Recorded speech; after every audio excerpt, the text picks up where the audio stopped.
This is Commerce Code, a Friday morning digital commerce podcast for leaders in retail, technology, banking, payments, financial data, and cutting-edge marketing.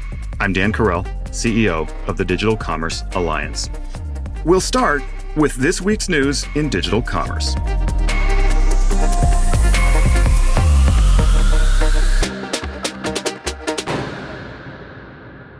Digital commerce stocks tracked with the broader equities market this week, while crypto's flagship currency, Bitcoin, traded around $23,000, about 15% above its low point in late June. Overall, the markets responded to good inflation news on Wednesday, ticking up sharply when the Bureau of Labor Statistics revealed that the Consumer Price Index fell from June to July, possibly signaling a plateau for inflation. The Consumer Price Index increased at an annual rate of 8.5% in July, down from 9.1% in June.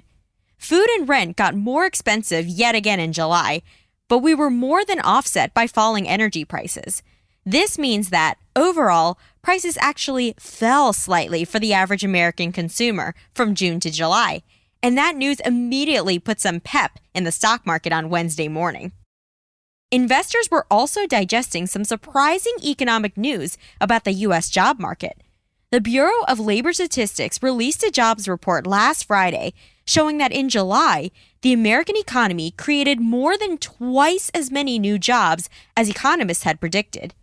This was unexpected for several reasons, including recent layoff announcements from companies like Walmart, JP Morgan Chase, and Tesla. According to the BLS, non-farm employers added 528,000 jobs, much higher than the last 4 months' average gains of 388,000. For purposes of official statistics, all 20 million jobs lost during the pandemic have now been recovered. Unemployment also dropped to 3.5%, matching February 2020's 50-year low. All this happened while the service sector is still more than 1 million jobs below 2019, and public sector employment is 597,000 jobs below pre-pandemic numbers. In other words, we will continue to see understaffed retailers, hotels, local governments, and public schools as they struggle to match rapidly rising pay in other sectors. Dan Currell is in Northern Ontario and out of internet range, so this week's episode of Commerce Code will stick to the week's economic and digital commerce news highlights. We will return with a full Commerce Code episode next Friday, August 19th. Commerce Code is brought to you in part by VantageScore. 9 of the top 10 banks and over 3,000 leading banks and fintechs use VantageScore to predict and manage repayment risk. Learn more about the latest advances in credit scoring and how to grow your lending business by leveraging financial inclusion at VantageScore.com.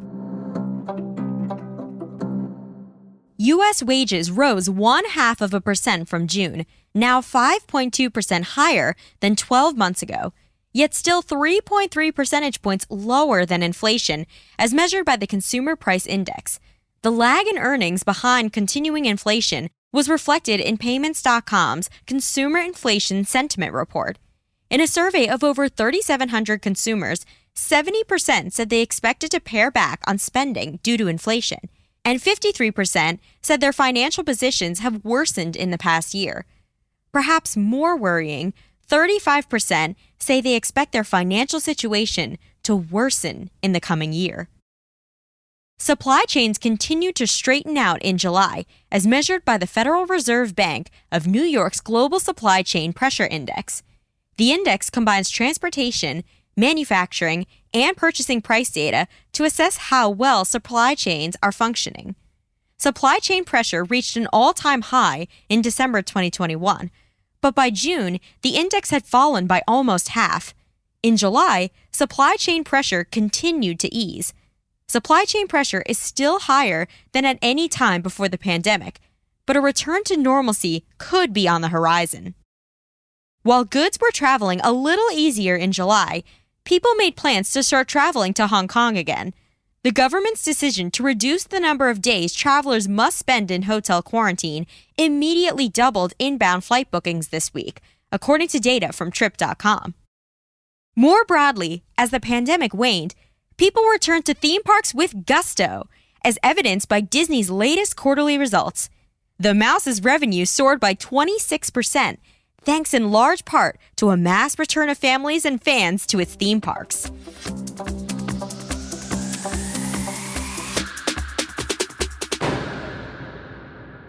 It's birthday week for the undisputed giant of American bricks and mortar retail, Minneapolis's Mall of America, which opened on August 11, 1992.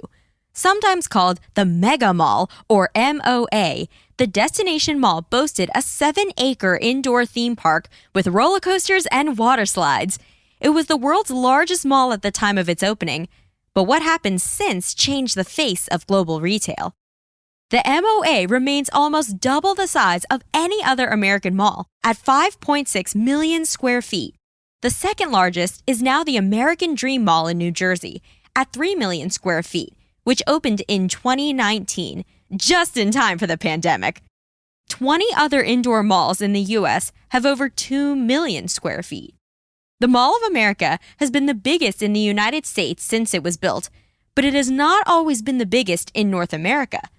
At times, the West Edmonton Mall in Alberta, Canada, has expanded beyond the size of its Minnesota cousin.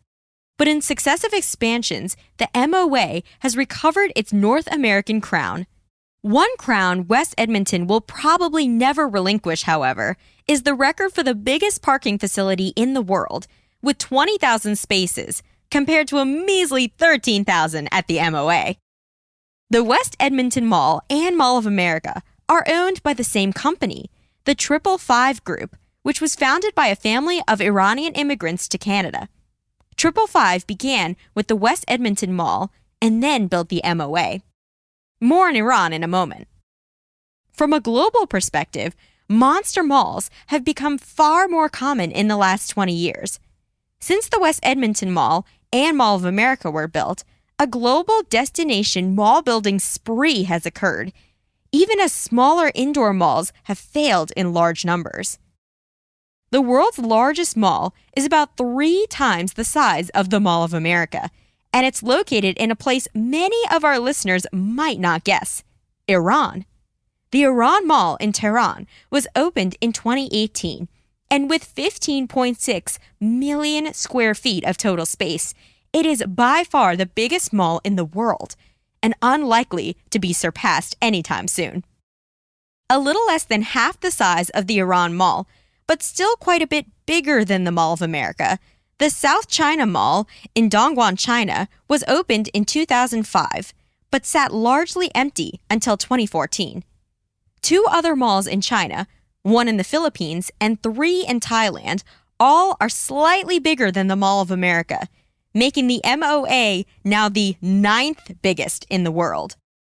But at present, very few of the world's truly big malls are located in the U.S.